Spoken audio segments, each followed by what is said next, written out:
Good evening, Council. Thank you very much for the opportunity to speak with you this evening.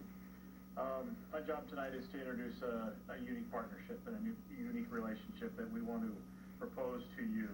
But I also want to introduce a little bit about our project and a little bit of our program. This is a program that addresses a critical element of economic development, and really is the notion of a proactive job retention and a proactive job creation program that we started a couple of years ago, and it's called Tune Up. It's been very effective, and the notion that why we want to bring it to you this evening is because, as you know better than I do, that the economy changes. And as we start to look at proactive economic development tools and processes, we need to stay ahead of the curve. And we need to make sure that we're doing things today that will allow this community to keep moving forward on job creation and job retention. But the cool part about this program is that we have a unique partnership. And I'm very honored to introduce, as you know, Sierra Roundy is from the Executive Director of the Lacey South Sound Chamber of Commerce. I'm very excited to have this partnership provided to you. So, Sierra?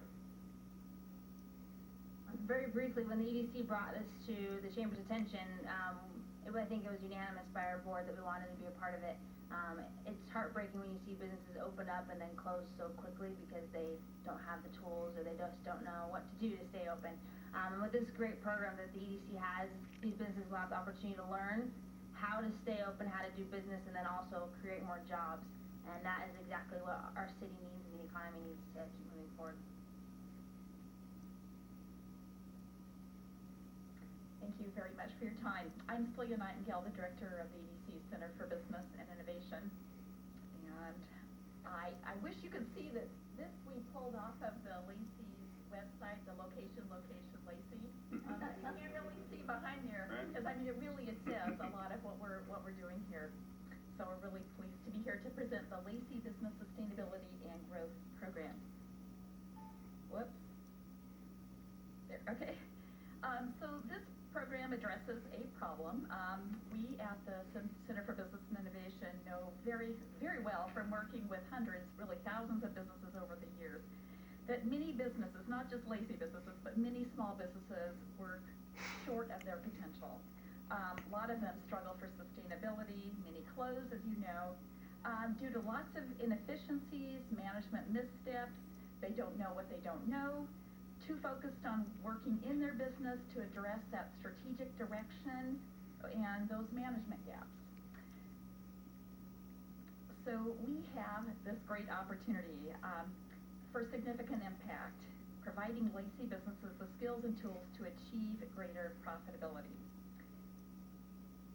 Business tune-up training is based on our experience with businesses. It's a class developed and directed at fixing those items that plateau a business or worse, sink a business. You'll see some of the elements that are part of tune-up, and that combination has proved to be really, really beneficial. We've offered this class now twice, once in the fall, once just ended in March. There's a great community impact from tune-up. While the training's directed at business owners, the whole community benefits. Job creation, increased wages for those who are already in those companies, new equipment, facility expansion, higher tax base, and another thing that's not listed there is just that positive impact on neighboring businesses when you have success. So here are the details of this program. We're asking for $18,900 in CDBG funds for this, which will include outreach to Lacey businesses, and that's really the prime partnership here with the Lacey Chamber. It's not just going to be with Lacey Chamber members, it's to the whole Lacey community to let them know about this. Then we will offer 30 Lacey businesses scholarships to attend this training. It's an 8-week training that we'll be offering in the fall this 2017 and then in the winter next year. We'll be doing the metrics and reporting, of course, but then there's also this legacy that occurs well after those 8 weeks. We are surrounding them with all the other services and programs of the Center for Business and Innovation. They will have experienced the Lacey Chamber and the networking and forum and the things that they can gain there, and they will have the support system to last them for ever. the other CDBG request here, these funds will not go directly to low to moderate income individuals. We're applying for CDBG based on that job creation, creating jobs that low to moderate income individuals can fill. So it's a job creation model. And so we'll have that creation of stronger Lacey businesses, that increased knowledge of the whole ecosystem, plus the added jobs. As I mentioned, we've offered this class now twice, so it's been well beta tested, and the 40 people who participated thought it was fantastic. I mean, here we have some of those comments. 100% of those who responded to our survey strongly agreed that they learned really valuable things that they had already implemented in many cases and were going to implement. Totally worth their investment of time, and in many cases they were paying for some money, and they'd absolutely recommend it. You'll see that photo there of Ross Irwin from Cabinets by Travana. He was one of our attendees, and he put up a Facebook testimonial that we really appreciated. Your time. Summarizes it. Great. Questions? Yeah. I actually have a couple questions. One is, what is is these 30 scholarships only going to Lacey businesses? Yes. Yes. And then what is the normal cost to attend this? In the past, this is a great program.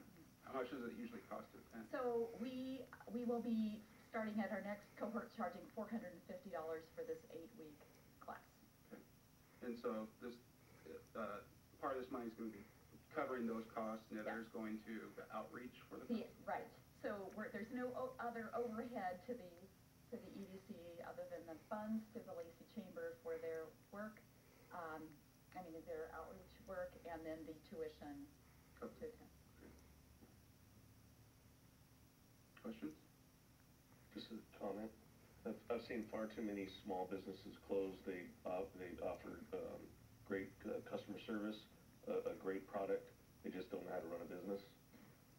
And I think this would sustain those people venturing into the capitalism, starting their own business. Thank you, Mayor. So the other classes that were held before, though, they were not focused on low income? So let me be clear that I was talking about our tune-up classes. We have offered 2 series of that, and no, there was no focus on low income. It was on any business who wanted to attend could. I guess I want to say that the EDC has a lot of different classes, a lot of advising, a lot of other things going on, and some of our programs do have special outreach. Our veteran program has special outreach to low income. Our Women's Business Center has special outreach to low income women and disadvantaged women.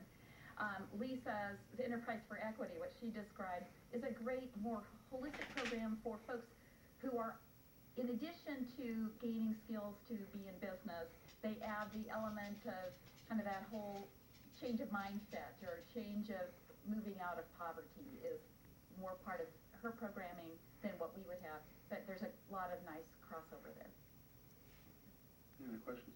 So I guess I have a follow-up to that. So will you be targeting low and moderate adults in this program? No, we will not be doing that. We had conversation with Tom Webster and some to understand what the requirements are to meet the CDBG. We will be doing it on job creation.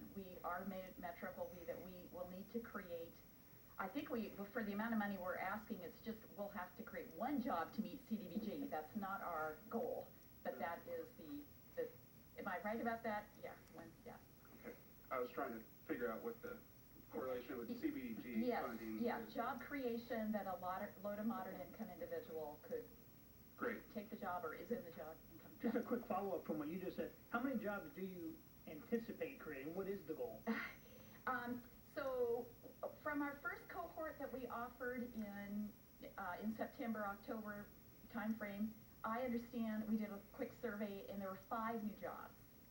I would hope that we would have that kind of metric. Now, we have to verify that those were low to moderate, or either entry level, so that there are very low, requirements to get the job, or that the person actually coming into it can certify that they were low income beforehand. But, we haven't gone there yet. We're going to be doing that, but that's what it is. Is there a worry that you would not meet the requirements for the CDBG plan? No. Okay. Okay. Any other questions? Comments? Okay, thank you very much. Yeah. Okay.